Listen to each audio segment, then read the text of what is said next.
کوئی شاعر ہندوستان پاکستان یعنی تو غیر منقسم ہندوستان اس میں کوئی شاعر ان کے پائے کا نہیں تھا. اور غالب کا نام جو ہم لیتے ہیں گوٹلیئر کا ذکر کیا تھا ہمارے راقی صاحب نے, تو گوٹلیئر کی کتاب 1858 میں شائع ہوئی تھی غالب کا زمانہ. تو غالب کے معاصرین یہ لوگ تھے, بوڈلیئر اور پشکن اور والٹ وٹمن, ہائینے, مطلب بڑے بڑے شاعر دنیا کی مختلف زبانوں کے.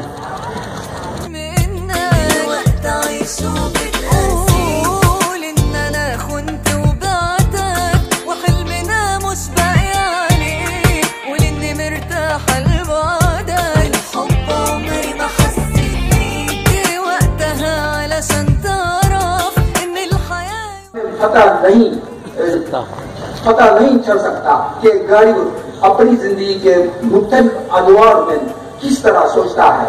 یہ بھی معلوم نہیں کہ غالب نے کس زمانے میں کون سی غزل کہی. لیکن خوشی کی بات یہ ہے کہ چند سال پہلے مجھے کالیداس گپتا جسا کا مرتب دیوان غالب دستیاب ہوا. کتاب کا نام دیوان غالب تاریخ ترتیب کے ساتھ ہے.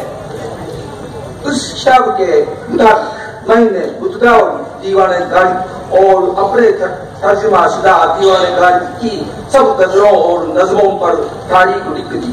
پھر میں نے کالیداس گپتا رضا کے دیوان غالب کے سب غزلوں اور نظموں پر تاریخ لکھ دی. پھر میں نے کالیداس گپتا رضا کے دیوان غالب سے متداول دیوان غالب کا مقابلہ کیا. کچھ موازنہ ادا مقابلہ کا جو نتیجہ نکلا اس کے بارے میں بھی کچھ بتاؤں گا. کالیداس گپتا رضا کی علاوہ کچھ اور لوگوں نے بھی غالب کی غزلوں اور نظموں کو تاریخی طور پر مرتب کرنے کی کوشش کی تھی, لیکن کو ایک ایسی پیکار گاہ میں ڈال دیا ہے جہاں زندگی اپنے تمام تصادمات و تعینات, تقاضوں اور تدبیروں صدیوں کے جمے جوائے معاشرے میں رکھنے پڑنے لگتے ہیں. آہستہ رو اور حال مستر ریست ایک نئے متحرک, جدت پسند, تازہ کار, تجربہ پسند اور ایجاد طراز اسلوب زندگی سے دوچار ہوتا ہے.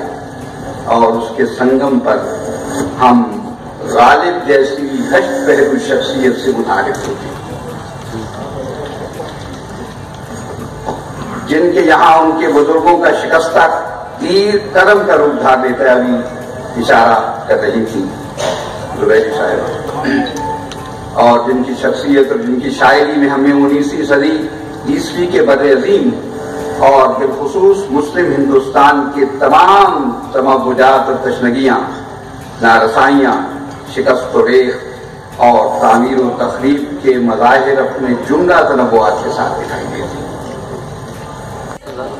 غالب مر گیا اور یاد آتا ہے, کوئی مدت کے غالب مر گیا اور یاد آتا ہے. ایک صلاحیت کا نام ہے, قوت کا نام ہے. چشم اور دیدہ یہ تو اعضاء ہیں جسم کے, لیکن نگاہ ایک صلاحیت کا نام ہے, اور اس صلاحیت کا دل کے پار ہو جانا گویا حقیقت کو مجاز میں الجھانے کا عمل ہے. اور یہ غالب یہاں گونا گوں جگہ جگہ موجود ہے, حقیقت کو مجاز میں الجھانا. اور وہ کرتے یہ ہیں کہ حقائق سے برآمد کرتے ہیں استعارے, اور پھر استعارے کو حقیقت مان کر ان سے مزید استعارے پیدا کرتے ہیں. یہ کھیل ہے.